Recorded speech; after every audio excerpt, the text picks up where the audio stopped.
And joining us now is Gene Marks. He's an author, columnist, and president of the Marks Group, a 10-person technology consulting firm near Philadelphia. He's also a CPA and a small business expert. Gene, you join us right now if you want to follow him at Gene Marks.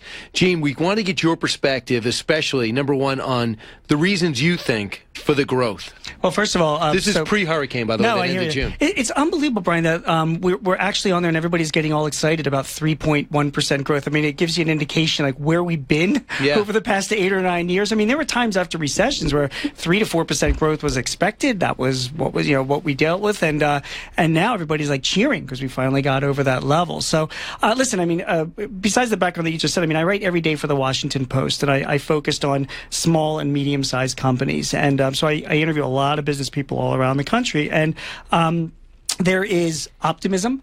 There is more hiring. There is more investment that's going on, and that's what we're seeing.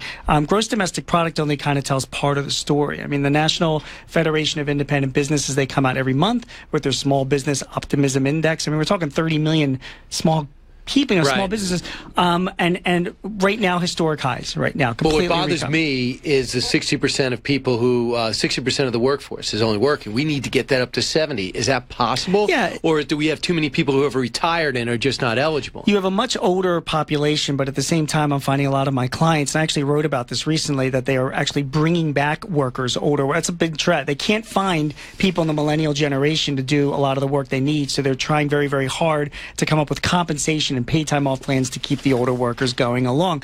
But will they be replaced? My opinion, no. When I talked to, I was out just a couple weeks ago, was at a conference of a bunch of manufacturers of corrugated box containers, and mostly small, medium-sized companies, a few hundred of these guys from all over the country, and they are dying for help. I mean, they can't find people to come, to work. They can't find people that will work, the hours that are needed. Yeah. We have one guy that he offers 12-hour shifts where for 4 days in a row, and then you take the other 3 days off, kind of like what nurses have. And he's like, and he still has people, younger people in particular, that complain to him that they're working too hard. I mean, this is what I'm seeing out there. And you know what these guys are doing is they're investing in automation. And they are not, fast food restaurant industry. I mean, I just wrote this week about a company, a fast food chain in California with 60 outlets. They are replacing their cooks, their chefs, with a robotic burger flipping robot. That because for $60,000 to do that, what does that save you over time without health insurance and benefits? So to answer your question, I don't think it's going to change. I think you're seeing a lot of businesses saying, we're going to make an investment more in technology to bring to get our profits, and the people themselves are going to have to get skills or find other work elsewhere. The president yesterday rolled out his tax plan. He's talking about it again today at 11:15. He talked about it in a major speech, so he's trying to stay on the same page. He wants to do something a little bit more traditional and keep with one theme. The standard deductions, you could put this in layman's terms, doubles from 12,000 individuals to 24,000 for families. Consolidate individual tax brackets from 7 to 3. Yeah. Individual tax rates will go 12 lower, 25 middle, 35 upper. Okay. Corporate tax rate down to 20%. So let's take the standard deductions. What does that mean to me and you? Well, first of all, the real estate industry hates this, right? Because right now, the standard deduction for an individual is $6,300 or $12,600 for a married filing jointly. So right now, to get over that level, you have to itemize, and itemize takes a lot of time, and it's a lot of bureaucracy.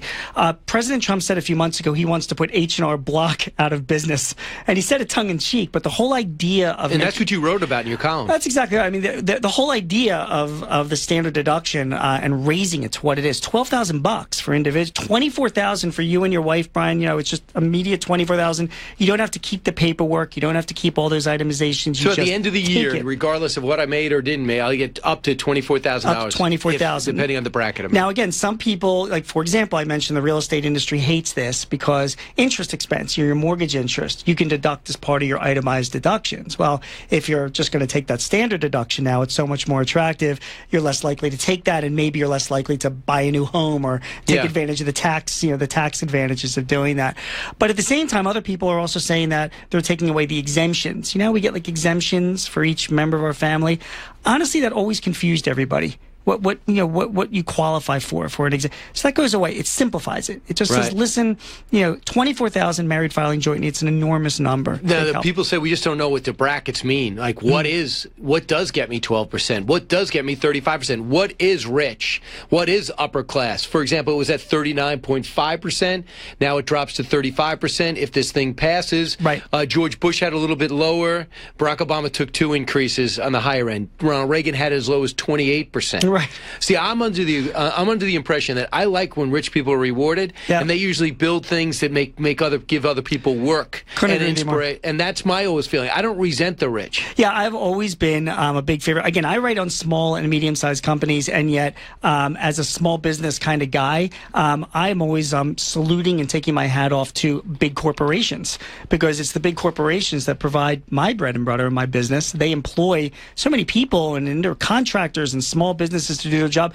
Rich or the wealthy themselves, I mean, they don't make money and sit on a pile of it and look at it. They reinvest. They hire people, and they do things with their money. And so when I hear people saying, "Oh, we're giving more to the rich," I mean, to me, it's that class generates jobs for the rest of us and generates opportunities. And the more freedom we can give them with their cash, I fully support it. All right, I want you to hear what Gary Cohn, he's the director. He's all his fingerprints are all over this.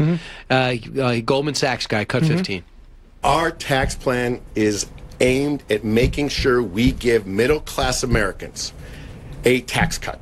We are going to give middle-class Americans a tax cut. That is what we are spending all of our time on doing. And we've got lots of tools at our disposal to make sure we do that, and that's what we're going to do. Now, we don't know a lot still, but did he do that? Well, the standard deduction is one big thing. The other thing is that we have in this country 30 million small businesses, and most of the people, maybe the average age of the small business owner is like 52 years old. Their average income is slightly less than 6 figures a year. That's the middle class. So let alone all the headaches that go along with that. All the headaches that go along with it. And now what this tax reform plan is proposing is an enormous tax cut for small businesses, Brian. I mean, I actually was kind of hoping it'd be a little bit more. And I was under the impression, I'm a little bit disappointed. That's what Peter Morici, our economist, said yesterday. Yeah, I was kind of hoping it'd be a little bit lower. But listen, I'll take what I can get. And here's the thing. If you are running a small business, Brian, and you are looking at your income at the end of the year, and you file, a lot of us file S corporation returns. They're partnerships. They're like pass-through. Our income goes on our individual tax return. It gets taxed at a higher rate. Now that tax rate will be taxed what corporations get, 25%, a little bit more than that. And that's a huge tax decrease for a lot of people. And that's your middle class you're talking about. Talking to Gene Marks is trying to unwind what is in the numbers from what we know so far about the president's tax plan. He's speaking about it right now. If something significant comes out of his speech in Washington, we'll interrupt. But I want you to hear what Chuck Schumer. Obviously, it's not a surprise he's against it. Just tell me if this sounds, does this make you laugh, or does he have a point? Cut 17. Under this plan, the wealthiest Americans and wealthiest corporations make out like bandits, while middle-class Americans are left holding the bag. He goes on, cut 18. Hate that. Listen to this. This is welfare, helping those of great wealth with more tax breaks. Brian, so we were talking about this a little bit before, but it is large corporations that provide value and wealth and employee. Chuck Schumer talks about corporations as like they are evil, non-face entities. Corporations like Fox, for example, employs tens of thousands of people. They are responsible for the livelihoods for them and their families, not to mention their customers, your advertisers, your partners, and all of their families as well. So to me, they talk about corporate welfare. I think all of that money ultimately comes trickling down to the people that they benefit. And by the way, they employ small businesses and individuals and freelancers as well. Let them do that. But Gene Marks, if you cut the corporate tax to 20%, it's to make us competitive. It doesn't even make us close to what China pays, right? China's around 15, aren't they? Isn't Ireland lower? So we're saying pay taxes. If you pay less, my hope is that Fox goes out and says, I'm going to do Fox Sports 2 and Fox Sports 3, and I'm going to have to hire another 712 people. Correct. So first of all, China can cut its tax rate to 0. I'm not really sure how many Americans are going to be picking up their families and moving to China. Okay. Yep. Right. Ireland itself. Okay. Maybe that's attractive or not. But right now, as we sit with the corporate tax rate in the U.S., it is the highest tax rate in the world. And when companies, you need to attract foreign companies to come here and build plants, auto manufacturers, chemical manufacturers, to bring back that the president is speaking to right now, the National Association of Manufacturers. How else do you entice those companies to come here without giving them a good competitive tax rate? I agree with you. What about the repatriation of funds? If we're still higher at 20, but significantly lower than we were, are we really going to get that much money in? I mean, this has got to be voluntary, right? It does. And, it sits there as a tax person. I know a lot of tax managers and VP of taxation at larger companies that are all sitting on that money and planning to bring it back. However, there is no guarantee they're going to do that. If they have a good, inexpensive way to repatriate money that they're storing offshore to bring it back to the U.S., that's fine. It just depends whether it makes sense for them to make investments here in the U.S. Right. And we still have a ways to go to make ourselves as competitive as some other countries. They say we're going to project growth, therefore the deficit won't be whacked, but they do say over 10 years, a little over $1 trillion to the deficit if these numbers play out. I heard 10 trillion. I heard over 10 years. The Tax Foundation and a few others, when they were doing their analysis, it could be as high as 10 trillion to the deficit. I got to ask you, because you interview a lot of smart people and you are a smart guy. Do you get your arms around the federal deficit? Do you walk around saying this is a huge problem, or this is no problem? Only if you explain to me that the interest on that deficit is affecting the type of financing that you could do for programs or military. That's bad, Yeah, I agree. It's like 6%. In 2015, 6% of our the government budget went towards paying interest on the national debt, okay? Right. That's at historically low interest rates and less than 20 trillion in debt at the time, right? Now, if it goes up to as much as 30 trillion, some are predicted, and interest rates are going up as well, that's got to eat into the budget somewhere, right? Gotcha. And with entitlements not moving, who's going to pay for that stuff? It's absolutely an issue. As we get more details, Gene, you got to come back. You can follow Gene Marks at Gene Marks and get his latest columns as he continues to write and also do our taxes, which sadly we're going to be able to do them ourselves. For you. Less work for me. When we come back, Carly Shimkus lets us know there's more to know.